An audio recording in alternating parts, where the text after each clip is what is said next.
যত বেটা ছেলে তার দিকে চাইবে 12 আনা গোনা হবে মেয়েটার, 4 আনা হবে যে দেখবে তার।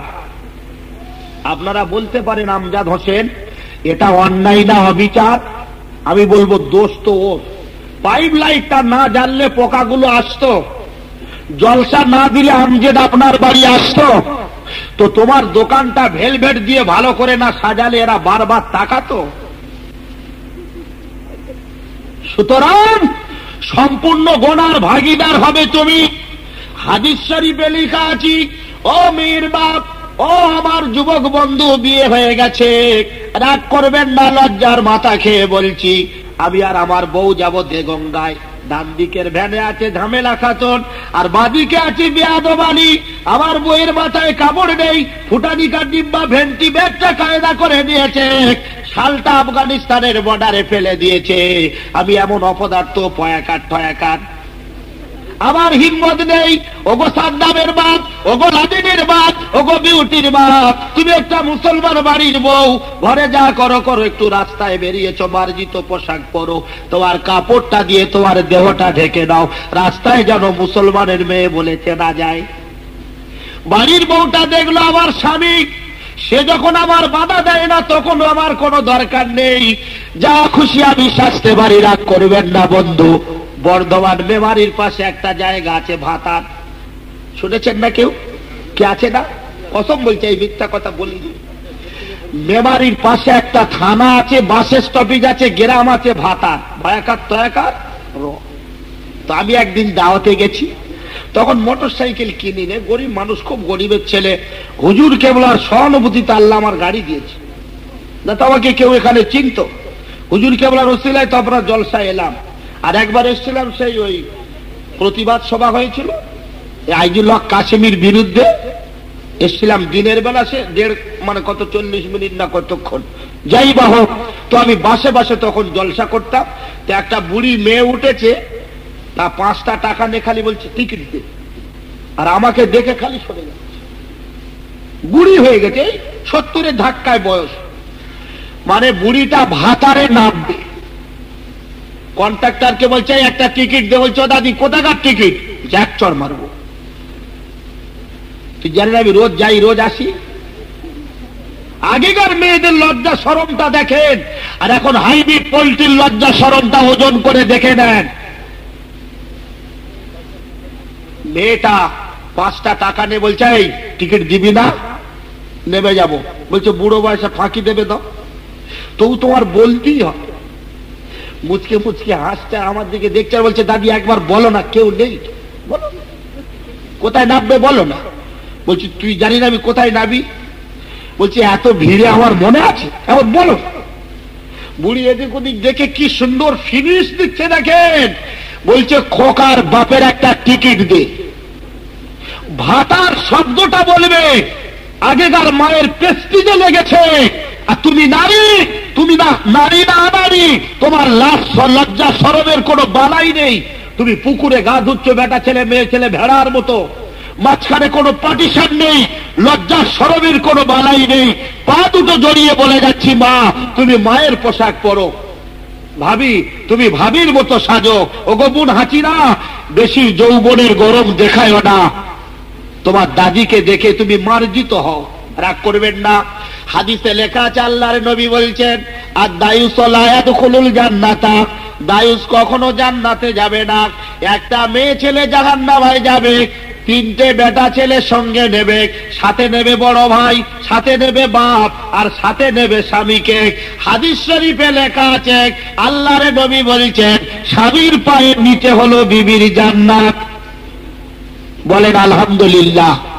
তো রাতের বেলা ওয়াজ শুনে তার পরের দিন সকালবেলা কচির মা গদি উঁচু করে করে দেখতে বলছে, পাটা সরাও না। কি হয়েছে রে? তুই চোখ শোন, পাটা সরা। মৌলী সাহেব বললো, স্বামীর পায়ের নিচে নাকি জান্নাতটা, কই দেখি, কই ওইখানে জান্নাত আছে? মনে মনে করছে বোধহয় খাটের নিচে আছে। ও টিন জেলে লম্পট ধরিয়ে নিচে গিয়ে দেখছে পা লেগে গেছে আগুন। বলছে তাড়াতাড়ি নামুন।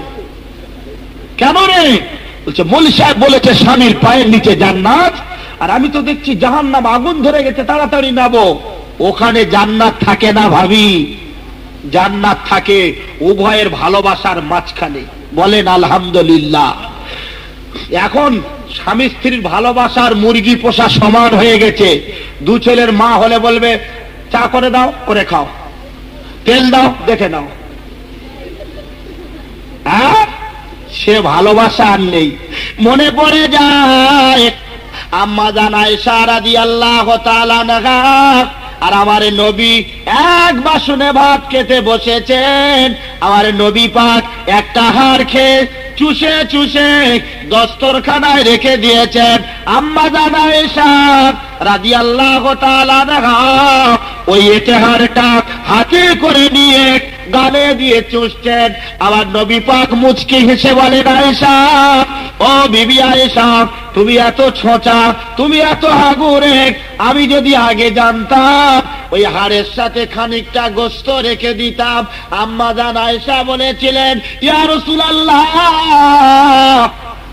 ওই আমি গোশত খাবো বলে হাড় গালে দিয়ে আপনার পবিত্র ঠোঁটে যে হাড়টা লেগেছে, আমি আয়েশা ওই হাড়টা আমার নাপাক ঠোঁটে লাগালাম, দুজনের ভালোবাসা বাড়বে। সুবহানাল্লাহ, কি আন্তরিকতা দেখেছেন। আর আমরা সারাদিন তাস খেলে কি তরকারি রে, পুঁই শাক, হাইব্রিড ঘুষি, গুপগাপ, এই তরকারি খায়। তা আপনার ওখানে তাস খেলতে বলেছিল কি জন্য যায়? হ্যাঁ, রাত 11টার সময় এসে মাথা হাইকোর্ট, ঘরের দরজা হাইব্রিড ঘুষি দিচ্ছে, গুপগাপ গুপগাপ আওয়াজ হচ্ছে। পরের মেয়ে মারবেন না, পায়ে ধরে বলি, মেয়ে ছেলেদের বেশি মারবেন না। শাসান, আপনার চোখ দেখলে দাঁড়িয়ে যাবে না। সুতরাং স্বামী আর স্ত্রীর ভালোবাসার মাঝে যে জিনিসটা আছে ওইটাই হলো আল্লাহর জান্নাত। বলেন আলহামদুলিল্লাহ। একটা নবীর সাহাবার জীবনী বলছি, বলবো। স্বামী স্ত্রীর ভালোবাসাটা কি ধরনের হবে, মেয়েরা কখন সাজবে, কি রকম সাজবে, এর থেকে প্রমাণ পাওয়া যাবে। দরুদ শরীফ আল্লাহুম্মা, কটা বাজে? ওয়া আলা আলি সাইয়্যিদিনা। আমার মায়েরা, যাওয়ার সময় আপনার ছেলের মুখ দিয়ে একটা কথা শুনে যাবেন। মা, আমার ভাবি, আপনার ছোট ভাইয়ের কাছ থেকে একটা কথা শুনে যাবেন। আমার নবীর একটা স্ত্রী, আমার নবীর একজন সাহাবা, উনি বিদেশে কাজ করতে চলে যাবেন, ব্যবসায় যাবেন। বিবি আছেন গর্ভবতী, বলে যাচ্ছেন, বিবি, এটা পৌষ মাসের 24 তারিখ, আমি চলে যাচ্ছি, বাচ্চা হলে আমায় খবর দেবে, আসবো। আমাদের আগে কোনো বাচ্চা হয়নি, এটা হলো পয়লা বাচ্চা। ও মায়েরা, সাহাবা ব্যবসায় চলে গেলেন, মাঘ মাসের 10 তারিখে বাচ্চা হলো। আল্লাহ তাআলা একটা বেটা ছেলে দিলেন। স্বামীর কাছে খবর পাঠালেন, আপনি ঘরে আসবেন, আল্লাহ তাআলা আমাদের একটা বাচ্চা দিয়েছেন। স্বামী বলছে, বিবি, আমি ফাল্গুন মাসের 8 তারিখে বাড়ি যাব, তার আগে আমার যাওয়া হবে না। আরে যেদিন বাড়ি আসবেন ওই দিন সকালবেলা কয়েকবার বমি পায়খানা করে বাচ্চা ইন্তেকাল করে যায়। ইন্না লিল্লাহি ওয়া ইন্না ইলাইহি রাজিউন। কি দামি মেয়ে ছেলে, কি বুদ্ধিমতী মেয়ে ছেলে, কাঁদেনি, পাড়ার কাউকে বলেনি, নিজে হাতে গোসল দিয়ে পুরনো কাপড়ে কাফন পরিয়ে পাশের ঘরে শুইয়ে রেখে আর আয়না চিরুনি বার করে স্বামী ঘরে আসছেন, তার জন্য সাজে সজ্জিতা হবেন। দামি শাড়ি, দামি কাপড়, গয়না গায়ে দিয়ে ফেয়ার আর লাভলি মেখে আয়নার সামনে দাঁড়িয়ে নিজের মনকে প্রশ্ন করে, মন রে, স্বামী ঘরে এসে আগে আমার ছেলের খবর নেবে না আমার রূপ যৌবন দেখে পাগল হবে? আমার মায়েরা, মাগরিব হয়ে গেল, স্বামী এলেন না। 10টা বেজে গেল, এলেন না। রাত যখন 11টা বাজে, দরজায় ঘা দেয়, বিবি, দোর খুলে দাও তুমি। দরজা খুলে দিয়েছে। স্বামী আর স্ত্রী চোখে চোখ দিয়ে স্বামী মুচকে হেসে ফেলেছে। হাদিস শরীফে লেখা আছে, কোন মেয়ে ছেলে তার স্বামীকে যদি একটি কথা বলে হাসাতে পারে 10টা নেকি হবে। সুবহানাল্লাহ। বিবি মনে মনে করছে, আল্লাহ আমি জিতে গেছি। স্বামী মুচকি এসে বলে, বিবি রে, আমি 8ই ফাল্গুন ঘরে আসবো, এ খবর কি তুমি পাওনি? বলে হ্যাঁ। তাহলে এত সাজগোজ করেছো, পোশাক পরেছো, যাবে কোথায়? বলেন, স্বামী গো, আল্লাহ তাআলা কোরআন শরীফে বলেছেন, হুন্না লিবাসুল লাকুম ওয়া আনতুম লিবাসুল লাহুন্না। আপনি আমার গায়ের পোশাক, আমি আপনার গায়ের পোশাক। তাই আমার যৌবনটা আমি সাজিয়েছি। রাস্তায় কত সুন্দরী দেখবেন, কত লাবণ্যময়ী মেয়ে দেখবেন, কত লারা দত্ত দেখতে পাবেন, ঋতুপর্ণা দেখতে পাবেন। আমার কথা যদি আপনি ভুলে যান, ওই জন্য আমার যৌবনটা সাজে সজ্জিতা করে সাজিয়ে রেখেছি, যাতে আপনি আমার জন্য পাগল হয়ে যান। মনোভাবটা ভালো না কালো? একটু আওয়াজ দিয়ে বলেন, কি মেয়েটার মনের ভাবটা ভালো না কালো? আমাদের বাড়ির বউগুলো, এরা ঘরে থাকবে মনে হবে ওল্ড মডেলের গাড়ি, পয়াকার গলায় দীর্ঘই, পরে আছে ছেঁড়া ব্লাউজ আর শাড়ি। বিউটির মা বলল, ওরে হাসিনার মা, আমার হাড়োয়ার বোন মরে গেছে, যাবি? বলে তবে দাঁড়া, শাড়িটা পাল্টাই। ও ফতের মা, ও আমার ভাবি গো, তোমার সাজগোজ করতে হবে বাড়ির ভিতরে। তোমার রূপ যৌবন সোনা দানা সবকিছু তোমার স্বামীকে পাগল করার জন্য সব রকম পোশাক পরা মেয়েদের হালাল। যদি নিয়ত হয় স্বামীকে করব পাগল, আর যদি তুমি মনে করো আমার স্বামী ব্যাংকের ম্যানেজার, আমি হলাম হারো হাই স্কুলের দিদিমণি, আমার কত সোনা দানা টাকা পয়সা ফুটানিকা ডিব্বা দেখাবো, সব রকম পোশাক পরা তোমার হবে হারাম। স্বামী বাড়ি গেলেন, বিবি বলছেন হাতে মুখে পানি দেন। ব্যাগ রাখার আগে জিজ্ঞেস করে, বিবি রে, আমার কচি টুকরো সোনার মানিক, জানির জান পানের প্রাণ, আমার বাচ্চা কোথায় আগে আমায় বলো। কি সুন্দরী মেয়ে, কি বুদ্ধিমতী মেয়ে ছেলে। বলছেন, স্বামী রাত এখন গভীর হয়ে গেছে, ছেলে ছেলে করবেন না, আপনার সন্তান ঘুমিয়ে পড়েছে, সকালবেলা আপনার ছেলেকে আপনি নেবেন, রাতের বেলা ছেলে যদি জেগে যায় দুজনের প্রেমালাপে ব্যাঘাত সৃষ্টি করবে, এখন ডাকবেন না। মিথ্যা কথা বলেছে? হ্যাঁ বাবা, হাদিস শরীফে আচার নাও মাখুল মাউত, ঘুম হলো মরণের ছোট ভাই। ঘুমিয়ে গেছে মানে মরে গেছে। সারা রাত গল্প গুজব করে সকাল হয়ে গেল। ফজরের নামাজ পড়ে স্বামী চোখের পানি ফেলে বলে, বিবি রে, মন তো আমার মানে না, তুমি কিরকম মা, ছেলে কোলে নিলে না, দুধ দিলে না, রাতের বেলা একবারও কাঁদলো না, তাহলে আমার বাচ্চা কি আমার বাড়ি নেই, কার বাড়ি আছে? ওই সময় মেয়েটা বলেছিলেন, স্বামী কাঁদবেন না আপনি, ছেলে আমি আনছি এখুনি। আল্লাহর কোন বান্দা যদি 500 টাকা পৌষ মাসের 22 তারিখে আপনার কাছে রেখে যায়, আর যদি বলে 8ই ফাল্গুন নিয়ে নেব, টাকাটা দিনের দিন দেবেন কিনা জবাব দেন। নবীর সাহাবা বলেন, হ্যাঁ, আমি তো কাউকে ঠকাবো না, কাঁদাবো না, ফাঁসাবো না। ঘরের দরজা খুলে মোরা ছেলে কোলে করে স্বামীর কোলে দিয়ে বলছেন, স্বামী কাঁদবেন না আপনি, আপনি ঘর থেকে চলে যাওয়ার পরে আল্লাহ তাআলা পৌষ মাসের 24 তারিখে তার বাচ্চা, তার নিয়ামত আমার গর্ভে থেকে আমার কোল আলো করে দিল, আর আপনি ঘরে আসার কয়েক ঘন্টা আগে আল্লাহর মাল আল্লাহ ফিরিয়ে নিয়েছে, এই নেন আপনার মরা ছেলে। স্বামী চোখের পানি পানি, বিবি এতক্ষণ কাঁদেনি, আর কান্না দেখে রুখতে পারছেন না। বারে বারে বলে, স্বামী কাঁদবেন না, যদি আপনার মনে সন্দেহ হয় যে পাশের ঘরে মোরা ছেলে শুয়ে রেখে আমরা হাসি ঠাট্টা করেছি, আমাদের গোনাহ হলো না নেকি হলো? আপনি আমার দয়ার নবীর বাড়ি গিয়ে জেনে আসেন, কারো বাড়িতে আপনার জানতে হবে না। দৌড়াতে দৌড়াতে নবীর বাড়ি গিয়ে কেঁদে বলেন, ইয়া রাসূলুল্লাহ, আমার বাচ্চা মারা গেছে, আমার বিবি পাশের ঘরে শুয়ে রেখে আমার সাথে হাসি আর কি প্রেমালাপ করেছি, আমরা কি গুনাহগার হয়ে গেলাম? আমার নবী বলছেন, না না, কেঁদো না। ও সাহাবা, চোখের পানি মুছে নাও। মান কানা লাহু ফিরতানে মিন উম্মতি আদখালাল্লাহু বিহিমাল জান্নাতা।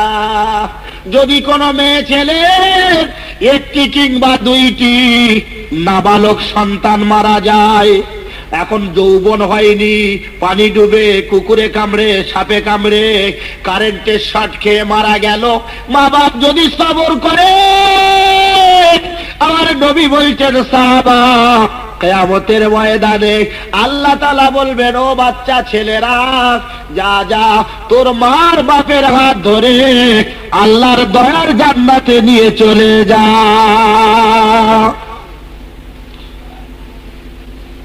দেখেছেন স্বামীর সেবা, পোশাক আশাক, কখন মেয়েদের কিভাবে সাজতে হয়।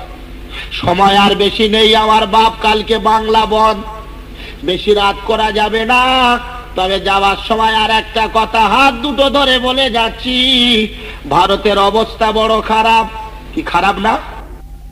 কেউ নেই মুসলমানের দলে, পা দুটো জড়িয়ে বলে যাচ্ছি, আমার আল্লাহ তাআলা বলেছে, ফাইন তাসবিরু ওয়া তাত্তাকু ফায়াতু মিন ফাওরিহিম হাযা ইমদাদুকুম রাব্বুকুম বিখামসাতি আলাফিন মিনাল মালাইকাতি মুসাওবিবিন। তোরা যদি সবর করে খোদা ভীরু হয়ে যাস, তোদের আপদে বিপদে লালবাজারের দারোগার দরকার হবে না, কান্তি বিশ্বাসকে আনতে হবে না, বুশের দরকার হবে না, মোশাররফকে খবর দিতে হবে না, মমতার ক্ষমতা দেখাতে হবে না, বুদ্ধদেবকে জানাতে হবে না। ইমানদার যদি বিপদে পড়ে যায়, আমার আল্লাহর কোরআন বলে, বান্দা ফেরেশতা পাঠিয়ে তোদের নিরাপত্তা দেব। ঘুম ছাড়িয়ে বলা যাবে সুবহানাল্লাহ? আর একটু আস্তে করে বলা যাবে না সুবহানাল্লাহ? প্রমাণ নেবেন? যদি পুরপুরাটা বাগদি রাজার দখলে আনা যায়, বড় হুজুর কেবলা ফুরপুরার 20টা জোয়ান ছেলেকে তালতলার হাটের দিকে 10টা, উজল পুকুরের দিকে 10টা বাঁশের লাঠি দিয়ে রাতের বেলা পাহারা দিতে দিল। এই তোরা এইখানে পাহারা দে, বাইরে থেকে যেন সৈন্য না আসতে পারে। যারা পাহারা দিচ্ছিল, রাত যখন গভীর হয়ে গেল, এরা চামড়ার চোখে দেখতে পেল মিলিটারির ন্যায় পোশাক পরে, বন্দুক নিয়ে ঘাড়ে দাঁড়িয়ে আছে উজল পুকুরের ধারে। এরা যত কাছে যায় পুলিশ তত সরে যায়, এরা যত কাছে যায় পুলিশগুলো দূরে চলে যায়। সকালবেলা বড় হুজুর কেবলাকে বলেছিলেন, হুজুর কাল থেকে আর আমরা পাহারা দিতে পারবো না, ওরা পুলিশ দিয়ে আক্রমণ করছে, আমাদের সাহস আর কুলোয় না। বড় হুজুর কেবলা বলেছিলেন, এই ফুরফুরার পাগলেরা, তোদের পাহারা দেওয়ার দরকার হবে না। আমার আব্বা হলো জামানার মুজাদ্দিদ, তার বাড়িটায় পুরো আক্রমণ হবে, তাই আমার আল্লাহ তাআলা মালাইকা ফেরেশতাকে পুলিশ বানিয়ে রাতের বেলা পাঠিয়েছিল।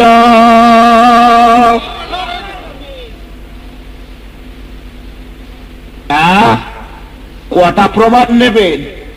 কেঁদে অস্থির হয়ে যাবেন। বাবাজি, পেট্রোল গাড়িতে ডিজেল দিলে স্টার্ট নেবে? কথা বলেন না কেন নেবে? ডিজেল গাড়িতে পেট্রোল দিলে স্টার্ট নেবে না। মেয়েদের মাথায় 2 রকম উকুন হয়। করকম? ড্যাঙর আর নিকি। ড্যাঙর চুলের গোড়ায় থাকে, নিকি থাকে উপরে। ড্যাঙর কামড়ায়, নিকির জান যায়। আমরা আল্লাহর পার্টি করতে পারি, ও মায়েরা, খালারা, যুবক বন্ধুরা, আকাশ থেকে ফেরেশতা চলে আসবে। হয়তো পাশে তবলিগ জামাত থাকলে বলতে পারে ফুরফুরার ইমাম ছিল, তারকেশ্বরের লোকটাই ফুরফুরার কথা বলে দিল। বাস্তব একটা প্রমাণ দাও। আপনাদের লেখা কিতাবে লেখা আছে, কিতাবটার নাম হলো আহসানুল মাওয়াইদ। ওই কিতাবের ভিতরে দেখবেন, ও বাবাজিরা, রাষ্ট্রপতি ওমর ফারুক, যার ব্যাপারে বলা হয়েছে really boulder of Islamic state, ওমরের পরিচয় দিতে গিয়ে ইতিহাসের পাতায় লিখেছে really boulder of Islamic state. সেই ওমরের বিরুদ্ধে ঘোষণা করে দেওয়া হলো, কেউ যদি ওমরকে হত্যা করতে পারে 10,000 টাকা ক্যাশ অ্যান্ড পুরস্কার। হতভাগা তলিয়া অর্থের লোভে তলোয়ার হাতে করে নিয়ে গাছের মাথায় বসে আছে। রাষ্ট্রপতি ওমর হাঁটতে হাঁটতে হাঁটতে হাঁটতে ওই গাছের গোড়া ইট মাথায় দিয়ে শুয়ে পড়েছেন। একটুখানি তন্দ্রা এসেছে, চোখ দুটো এক হয়েছে, তলিয়া পা পা করে একটা পা খানি মাটিতে দিয়েছে। তর্জন গর্জন করে দুটো বাঘ তলিয়াকে খাবো বলে তাড়া করলো। বাঘের ভয়ে তলিয়া গাছের মাথায় উঠে যায়, আর হিংস্র বাঘ ঘুমন্ত ওমরের পায়ে আদর করে চুমো দেয়। বলা যাবে না সুবহানাল্লাহ? ভাই, ওমর সব থেকে বড় কাফের ছিল না? এই রাসূলুল্লাহ সাল্লাল্লাহু আলাইহি সাল্লামকে কাটতে গিয়েছিলেন কে? সেই লোকটা কলেমা পড়ে কি জিনিস তৈরি হলো? হিংস্র বাঘ তার পায়ে চুমো দিল। বলা যাবে না সুবহানাল্লাহ? আমার বাপ এ ধরনের একটা একটা ঘটনা বললে বসে বসে শুনতে মন যাবে। আর একটা বলি, ও মায়েরা, খালারা, একটা রাত জাগেন, গল্প করবেন না। রাওনাকুল মাজালেস কিতাবে লেখা আছে, 6 মাসের দুধের শিশু কোলে নিয়ে আর স্বামী আর স্ত্রী মিলে মেয়েটা বাপের বাড়ি যাবে। আটলান্টিক সমুদ্রের ন্যায় দরিয়া পার হবে, জাহাজে উঠলো। 200-300 যাত্রী নিয়ে জাহাজটা ছেড়ে দিল। মাঝ দরিয়ায় গিয়ে জাহাজ টলমলো টলমলো টলমলো করতে করতে হঠাৎ জাহাজটা ডুবে গেল। সব যাত্রীগুলো জাহাজের তলায় সলিল সমাধি হয়ে গেল, পানির ভিতরে মরে গেল। কাদের মতলাক আল্লাহ তাআলা 6 মাসের দুধের বাচ্চাকে তার মার বুকে দিয়ে একটা তক্তার উপরে জিন্দা রেখে দিল। বলবেন সবাই মরে গেল, তক্তার উপরে কি করে জিন্দা থাকলো? গাইসাল ট্রেন দুর্ঘটনা হয়েছিল, মনে আছে? 13 দিন পরে ক্ষত বিক্ষত বগি সরাতে গিয়ে 13 মাসের একটা জিন্দা মেয়ে বেরিয়েছিল, কারো মনে আছে? ও মেয়েটাকে জিন্দা রেখেছিল কে? কে ভাই? তা সে আল্লাহ এই বাচ্চার মাকে তক্তার উপরে রাখতে পারে না? আমার বন্ধুরা, ওই মেয়ে ছেলেটা দরিয়ার মাঝে 2 হাত দিয়ে পানি টানে, আল্লাহ আমার একটু দরিয়ার কিনারায় পৌঁছে দাও। স্বামী গেল, জাহাজ ভরা লোক গেল, এই দরিয়ার মাঝে আমি একা কি করে থাকবো বলো? আমার মায়েরা, হঠাৎ দেখা যায় পানির ভিতর থেকে একটা জলদস্যু মেয়েটার কাছে এসে বলে, নারী, তোমার যৌবনটা কি আমি ভোগ করতে পারি? বলো একটু তাড়াতাড়ি, নচেত তোমায় ছাড়বো না। মেয়েটা বলেছিল, কমিনা, এতগুলো লোক পানি ডুবে মরে গেল, তোর কি মরণের ভয় হয় না? খবরদার তুই যেন আমার কাছে কুপ্রস্তাব দরিয়ার মাঝে দিবি না। জলদস্যু বলে, নারী, আমি তোমায় ছাড়বো না। মেয়েটা বলে, তবে এক কাজ কর, একটু সবর কর, ইন্তজার কর। আমার এই দুধের শিশুটা ঘুমিয়ে গেলে, আমার দুধের বাচ্চা ঘুমিয়ে গেলে তোর সাথে কুকাজে লিপ্ত হব। খবরদার যেন তার আগে আমার গায়ে হাত দিবি না। মেয়েটার বাচ্চা বারে বারে ঘুমিয়ে যায়। দুধ খেতে খেতে ঘুমিয়ে যায়। মা নখ দিয়ে চিমটি কেটে কেটে কলিজার টুকরো নয়নের তারা ঘুমটা বারে বারে ভেঙে দেয়। একবার দুবার পাঁচবার সাতবার হয়ে গেল। জলদস্যু রেগে মার কোল থেকে বাচ্চা কেড়ে নিয়ে নিষ্ঠুর নির্দয়া হয়ে দরিয়ার মাঝখানে ছুড়ে দেয়। আর মা লালবাজারে টেলিফোন করেনি, মহিলা সমিতিতে জানায়নি, হাত দুটো তুলে আইএসডি টেলিফোন লাইনে। আয় আমার আল্লাহ, স্বামী গেল, কুলের ছেলেটাও দরিয়ার মাঝে গেল, তুমি আমায় কেন জিন্দা রাখলে বলো? দস্যুর হাত থেকে আমার ইমান ইজ্জত বাঁচিয়ে নাও। আমার মায়েরা হাত দুটো নামাবার সময় দেয়নি। মুহূর্তের ভিতরে আল্লাহ তাআলা একটা তিমি মাছকে পাঠিয়ে দেয়। ওই তিমি মাছ এসে সাপ যেমন ব্যাংকে নিয়ে ডুবে যায়, কামটের মতো দেখতে তিমি মাছ ওই জলদস্যুকে হাইজ্যাক করে পানির তলায় তলিয়ে যায়।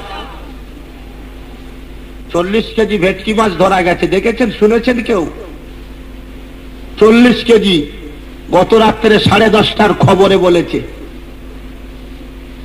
40 কেজি ওজনের ভেটকি মাছ। আশা করা যাচ্ছে কাল কাগজে দিতে পারে। তবে যারা টিভি খবর শোনে তাদের কাছ থেকে বিশ্বস্ত সূত্রে শুনলাম যে কোথায় ভেটকি মাছ ধরা পড়েছে। 40 কেজি ওজন একটা মাছ। আপনাদের মনে নেই গত বছর শীতকালে দক্ষিণ 24 পরগনা মাতলা নদীতে একটা তিমি মাছ নদীর চরে মারা গিয়েছিল।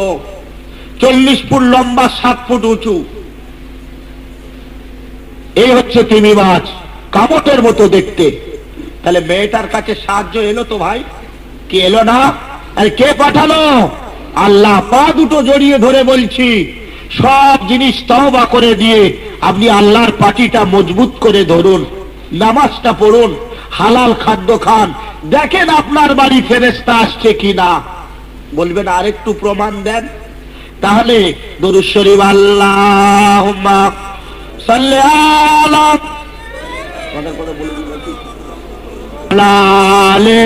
সাইয়্যিদিনা। ভাই আপনাদের অনেক কষ্ট দিয়েছি আমি, অনেক উল্টো পাল্টা বড় ছোট কথাও বলেছি। যাওয়ার সময় আরেকটু আঘাত দিয়ে যাচ্ছি। সেটা কিছু না, আমার কাছে 100 দানার ম্যাগনেটের মালা আছে, ফ্রি, পয়সা লাগবে না। এবছর আপনাদের এখানে ম্যাগনেটের মালা আসেনি কি? বিক্রি করতে কেউ আসেনি? ই আল্লাহ, এসেছে। খবর নিয়ে দেখবেন 30 টাকা 50 টাকা এরকম ধরে খালি ছুড়ে দিচ্ছে। দেখো কিরম লেগেছে, দেখো। বাত বেদনা, কোমরে বাত, সাইটিকা সব ভালো হবে, কিন্তু দেখা গেল কালো হয়ে গেল। আমার কাছে অরিজিনাল 100 দানার ম্যাগনেটের মালা আছে।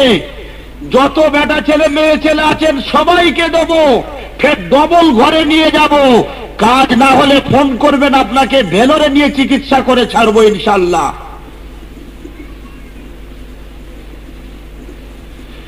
শতকরায় 95টা লোকের বাত আর কোমরের গন্ডগোল দেখা দিচ্ছে।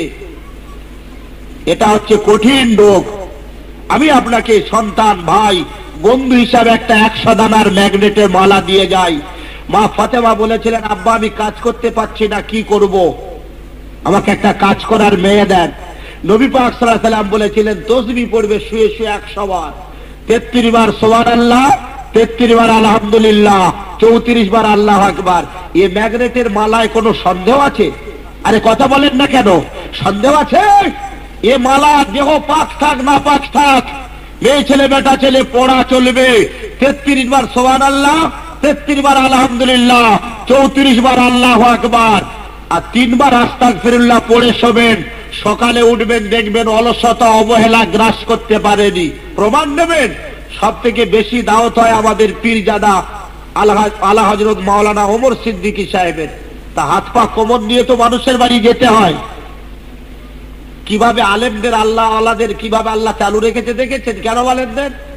এই ম্যাগনেটের মালা, করেনে ঝালাপালা, এটা যদি ব্যবহার করতে পারে ভাবি আর খালা, ওদেরও থাকবে না গা গতরের জ্বালা যন্ত্রণা। সবাইকে দিয়ে গেলাম, যদি ব্যবহার করে কাজ না পান আমাকে টেলিফোন করে জানাবেন, আমি শুক্রবার বাড়ি থাকি, আপনার ভেলোরে নিয়ে চিকিৎসা করবো ইনশাল্লাহ।